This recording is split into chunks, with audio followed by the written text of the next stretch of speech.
Olá! Chegou a hora de acelerar com a gente no Auto Mais, aqui no Band Esportes.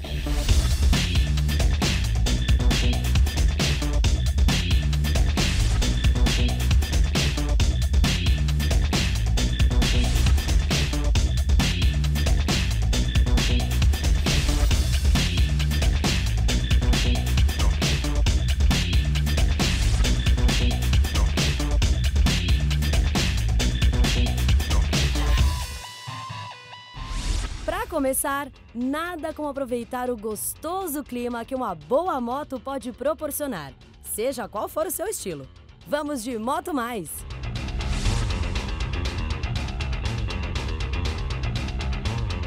Fala galera do Moto Mais, hoje eu aqui no campo de provas da Pirelli, interior de São Paulo, Sumaré, para mostrar para vocês a nova CB500F. Vamos conhecê-la?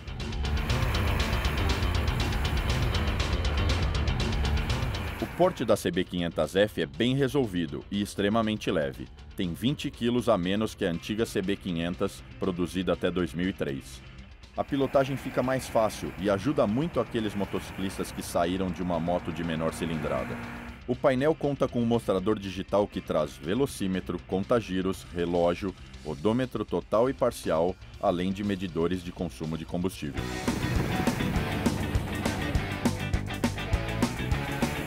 O motor é bicilíndrico, de 4 tempos, 470 cilindradas e 50 cavalos de potência máxima. O duplo comando de válvulas no cabeçote vem com balancins roletados e os pistões são forjados em liga de alumínio, inspirados na motorização da CBR 600RR. Esse novo modelo da Honda é muito bem resolvido.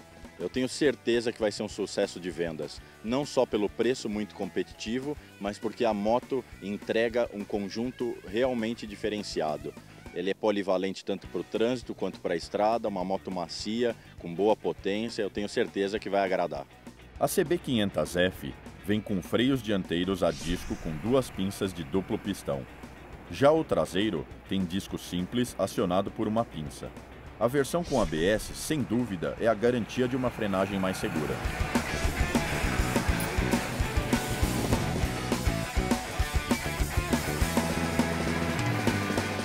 Visitem meu site brunocorano.com.br e curtam minha fanpage facebook.com/brunocorano. Um abraço!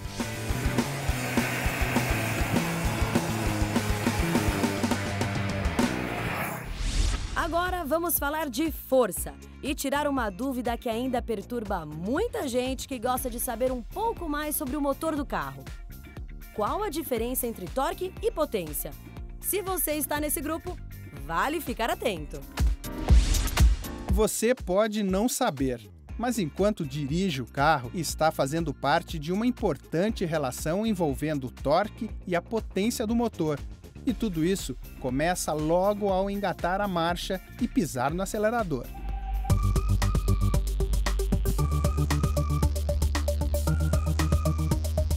Para começar, o torque tem a ver com a capacidade que o motor tem de produzir movimento rotativo. Exemplos não faltam. Pode ser um carro popular tentando vencer uma ladeira íngreme, um Jeep preparado para encarar erosões e até mesmo um esportivo fazendo um 0 a 100. Quanto maior for o torque, mais rapidamente ele vai conseguir sair do lugar onde está.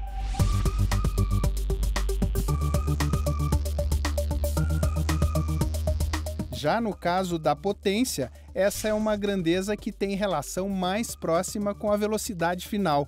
Quanto maior for a potência, que é medida em cavalos, significa que o motor tem condições de desenvolver velocidades mais elevadas dentro de um período de tempo, assim como um carro veloz no marcha a marcha dentro da pista. Mas não vá pensando que o valor máximo da potência está disponível a todo instante. A potência divulgada pelo fabricante é a máxima potência que o motor pode desenvolver. Isso na prática raramente acontece, pois na maior parte do tempo o veículo requer uma fração deste valor.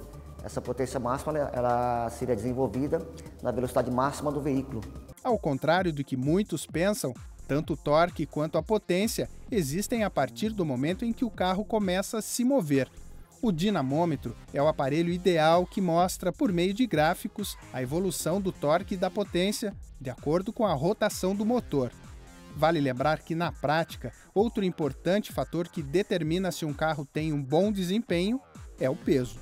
O automóvel que tem, por exemplo, 100 cavalos e pesa 1.000 quilos, ele tem 10:1 de relação peso-potência.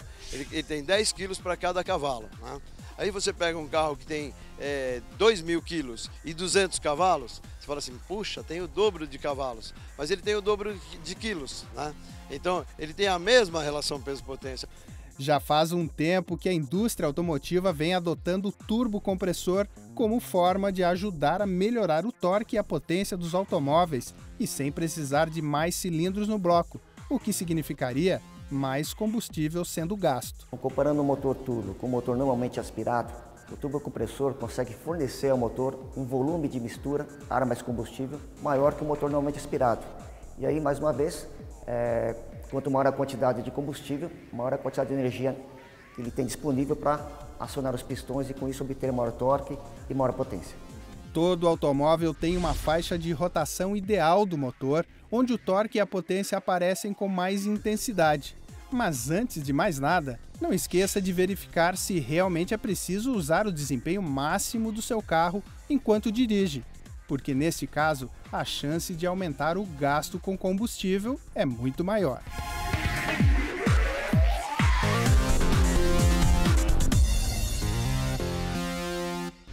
Já conhece a loja do Automais na internet? Então acesse agora mesmo www.automaisstore.com.br.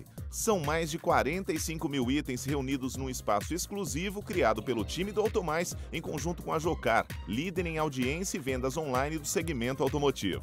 Na Automais Store, você encontra tudo para o seu automóvel de um jeito muito simples. Um exemplo?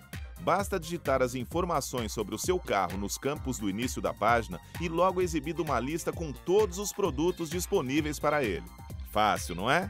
E mais, é aqui que você pode comprar em condições especiais os produtos da grife Automais, kit de ferramentas, boné, camiseta e o livro DVD do documentário Rota 66. Todo o processo é muito tranquilo, é só selecionar os produtos, incluir no carrinho e definir a melhor forma de pagamento. Anote aí, a melhor linha de produtos do mundo dos automóveis, motocicletas e do automobilismo está no www.automaisstore.com.br. Hoje temos uma outra novidade, um espaço especial para mais uma de nossas paixões, o automobilismo. É o quadro especial Automais Racing. E agora no Automais você sempre vai estar atualizado também sobre tudo o que acontece no automobilismo. Eu, Thiago Mendonça, vamos estar 2 vezes por mês aqui falando sobre as principais corridas que aconteceram no Brasil e fora do Brasil também. E aí, Thiago, tudo certo? Tudo certo, Marcelo. Chegando a corrida de Cascavel, né, da Stock Car. Pois é, corrida de Cascavel chegando, a Stock pegando fogo. Inclusive eu estou aqui sentado num carro que o Rubinho andou na Fórmula 1 e ele foi o grande campeão, fez uma belíssima corrida. O que você achou do desempenho do Rubinho? Escolheu o momento certo, né, Marcelo? Ganhou justamente na corrida do milhão, a primeira vitória do Rubens Barrichello na Stock Car.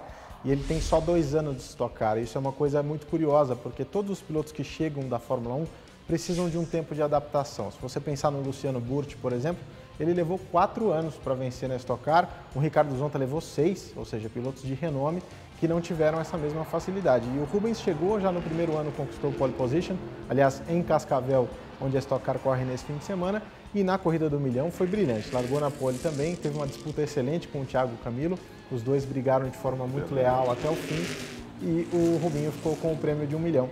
E aliás, foi uma grande festa lá em Goiânia, arquibancadas lotadas, aquela coisa do público em cima do morro, né? Aquela coisa que a gente vê na Europa. E eu até queria saber o que você pensa disso. Eu gostei muito de ter a corrida do milhão fora de São Paulo, porque São Paulo tem um templo do automobilismo, mas é uma cidade até muito fria, né, em relação a tudo. Eu gostei muito da Stock Car em Goiânia. Não, olha, eu não só gostei, como gostei muito da iniciativa do pessoal de fazer, reformar o autódromo, reformar realmente como tem que ser feito. Isso, inclusive, mostra, todo mundo diz que o nosso automobilismo está vivendo um dos piores momentos. Eu até não vou discordar disso. Mas também existem iniciativas que estão feitas para manter o automobilismo, para ser um esporte que tenha muito interesse do público brasileiro, e eu acredito que isso vai continuar, né? Sem dúvida, eles investiram mais de 50 milhões na reforma do Autódromo de Goiânia e foi uma obra com começo, meio e fim. E o que mais temos? Bom, temos o Brasileiro de Turismo, que compete junto com a Stock Car, é a categoria de formação, e vale destacar que o Brasileiro de Turismo, no ano passado, revelou o piloto Felipe Fraga, que quebrou todos os recordes de precocidade da Stock Car, né? Foi mais jovem vencedor, mais jovem pole, ele subiu de categoria agora, e quem está dominando o Campeonato Brasileiro de Turismo é o Guilherme Salas, um garoto de 19 anos, ganhou as 2 provas de Goiânia, e o grande adversário dele é o Edson Coelho, que é um mineiro e que também vem muito bem. E agora vamos botar a molecada para acelerar lá em Cascavel, Marcelo. Não, e pessoal muito talentoso andando lá, tem muita gente que de bobinho não tem nada, né, Thiago? E temos Fórmula Indy também nesse fim de semana, Marcelo. Fórmula Indy chegando, Elinho Castro Neves está na briga pelo campeonato. E aí, Thiago, você acha que leva? Eu acho que leva. O grande adversário dele é o Will Power, que é o companheiro de equipe de Penske. A diferença deles é de 4 pontos no campeonato, faltam 3 etapas, mas o Hélio tem muitas condições de superar o Will Power. O Will Power é meio azarado, né? Ele tem uns problemas sempre no final do campeonato, então torcer para o Elinho embalar. Tomara que ele continue com bastante azar, é ou não é? Sorte para o Elinho. E além de falar de todas as categorias do automobilismo, nós temos um quadro chamado Passado a Limpo. Como que é esse quadro, Thiago? É um resgate da história do automobilismo, né, Marcelo? Uma preocupação que a gente sempre teve em mostrar os grandes heróis do passado.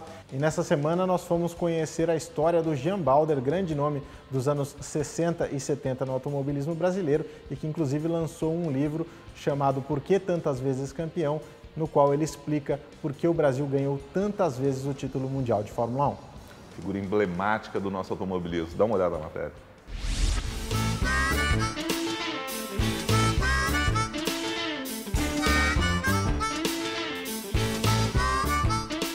Eu tinha 13 anos e a DKV começou a participar oficialmente de corridas.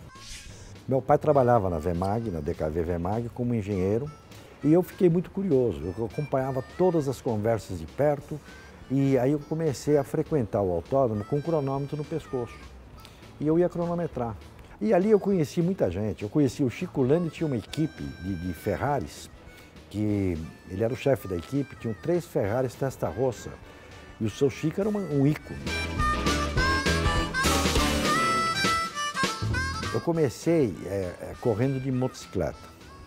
E até o Emerson era muito meu amiguinho de infância, vamos dizer assim, a gente saía junto. Eu tinha uma Javinha, uma moto Java, ele tinha uma moto Mondial.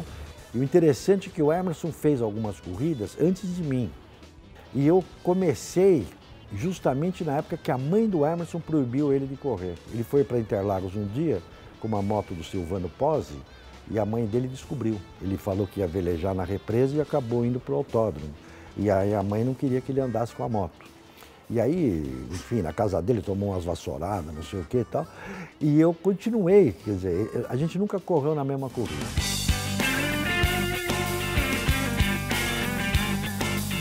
E numa tarde, o Wilson virou para mim e falou assim, passa lá em casa que o Emerson está fazendo a mala. E eu achei assim que, poxa, mas ele não avisou nada e tal, porque ele não queria que os outros soubessem. Ele não queria que ninguém viesse na cola dele, quer dizer, os adversários dele ou alguma coisa, porque ele foi sozinho e foi se aventurar na Europa. E aí, da casa dele, nós fomos para o aeroporto, ele embarcou, ele fez meia temporada de Fórmula Ford, depois ele fez uma meia temporada de F3, foi campeão de Fórmula 3, campeão inglês de Fórmula 3, e nós fomos recepcionar ele aqui em Congonha já de outra maneira. Quer dizer, aquela meia dúzia de pessoas que, do embarque, já tinha umas 50 pessoas na chegada, pelo resultado fantástico que ele obteve, né, erguendo a bandeira brasileira lá fora.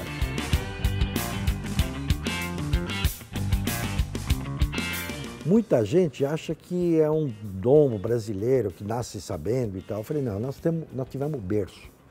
Na realidade, nós tivemos uma indústria automobilística que nasceu no final dos anos 50 e que criou a curiosidade de muitos jovens querer conhecer automóvel.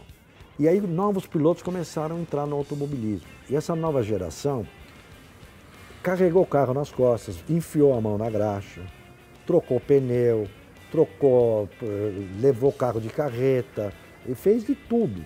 brincavam que era a água que se bebia, que era o trânsito maluco da cidade. E não é nada disso, nós tivemos um berço. O Brasil passou a ser localizado, não era mais a Argentina, não era o Fangio, não era esse, era o Brasil. É Emerson que levantou e claro, o Wilson que fez uma bela carreira também, o José Carlos Patti, vários pilotos de outras categorias.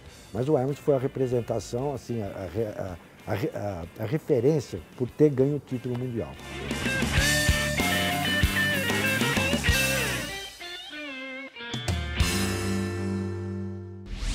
Valeu, Thiago. Muito legal nossa primeira matéria, passando a limpo a história do automobilismo aqui no Automais Racing. Fico muito feliz de fazer esse trabalho com você e muito orgulhoso também. E você que quer sugerir uma personalidade que você acha que essa história também precisa ser preservada, é só entrar em contato com a gente, automaistv.com.br. Daqui 15 dias estamos de volta. Valeu, Thiagão! Vamos em frente! E para falar de um carro compacto, cheio de charme e que pode ser considerado um verdadeiro ícone, tamanha sua fama em todo o mundo. Tem ideia de qual modelo eu estou falando? O segmento de carros premium aqui no Brasil acaba de receber uma boa novidade, desta vez com o invocado Mini Cooper, que chega em sua terceira geração. Olha, ele passou por uma profunda atualização, mas que não comprometeu a sua essência original, como você pode conferir comigo. Agora em 2014, ano em que a Mini completa 5 anos de atuação no Brasil, a marca aproveitou para trazer a terceira geração do Cooper. Ele chega em 3 versões, Cooper, Cooper S e Cooper S Top, e com 2 novos motores. O 1.5 Twin Power Turbo a gasolina de 3 cilindros, que gera 136 cavalos de potência, e o 2.0 Twin Power Turbo a gasolina, mas de 4 cilindros e 192 cavalos de potência. Ambos vêm acompanhados da transmissão automática de 6 velocidades.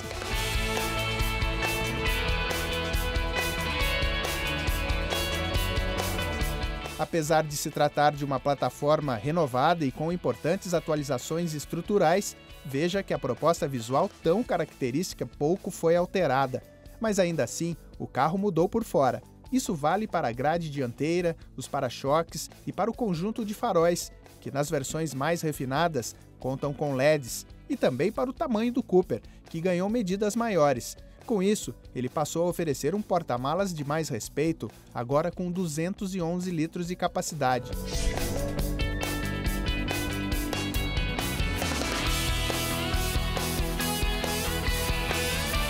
Por dentro, segue o compromisso com o visual característico, mas com alguns ajustes importantes. Os botões de acionamento dos vidros, por exemplo, saíram do painel central e foram para as portas. O velocímetro também saiu do centro e foi posicionado atrás do volante. Mas o conjunto central tão marcante continua ativo, com informações sobre o carro e, nas versões mais completas, acomoda a central multimídia.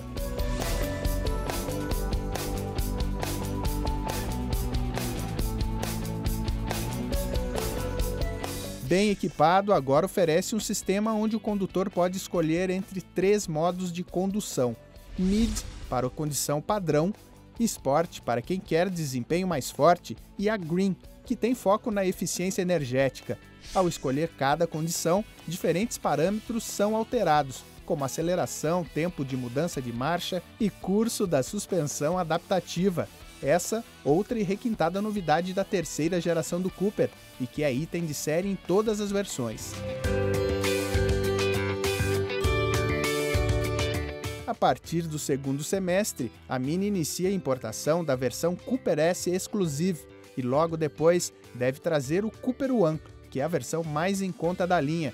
Isso sem esquecer que em 2015 a Mini terá um modelo produzido por aqui. Ao passo que você faz um investimento tão grande no Brasil, no mercado, que você investe em tecnologia, que você está trazendo uma fábrica para cá, está colocando um modelo em produção local, acho que é um comprometimento, é um sinal de comprometimento com o mercado muito forte.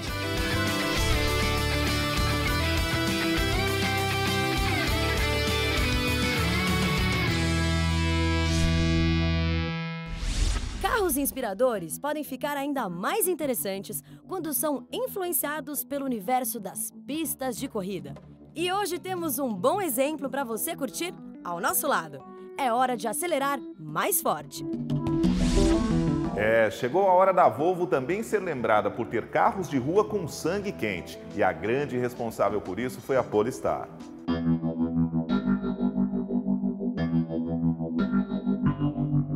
Agora é pra valer. Depois de muita notícia sobre como seria e quando chegaria ao mercado um modelo Volvo com assinatura Polestar, finalmente foi confirmada a produção dos dois primeiros. A perua V60 e o sedã S60, que absorvem o espírito dos modelos de competição da equipe Volvo Racing Polestar.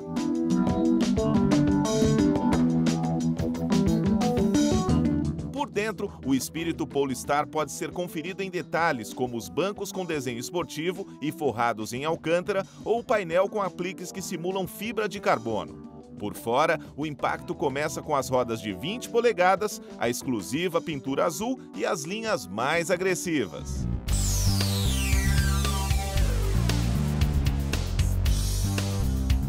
Acrescente também o chassi mais rígido para receber o conjunto de suspensão equipado com molas 80% mais duras em relação ao padrão dos modelos R-Design. Os amortecedores de alto desempenho Rollins feitos sob medida e o sistema de freio composto com discos ventilados e pinças dianteiras Brembo com 6 pistões. Um belo pacote de alterações elaboradas para sustentar todo o poder do motor, claro.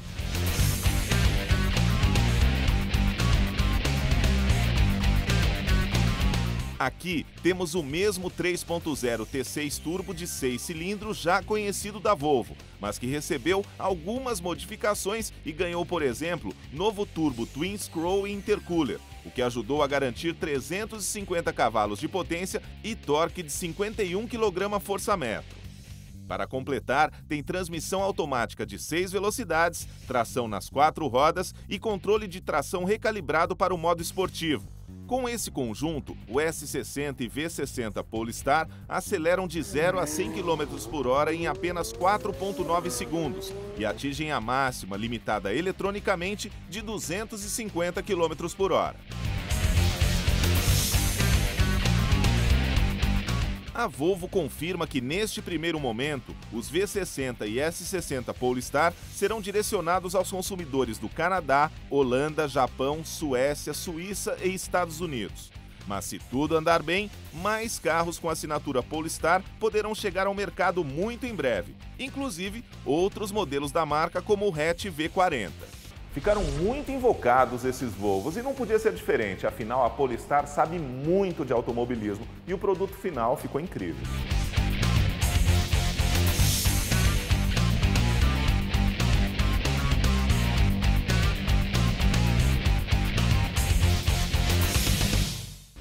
Aqui termina o Auto Mais de hoje. Não se esqueça, você pode acompanhar outras novidades acessando nosso site automaistv.com.br ou curtindo a nossa fanpage no Facebook. Agora, dá uma conferida no que teremos no próximo programa.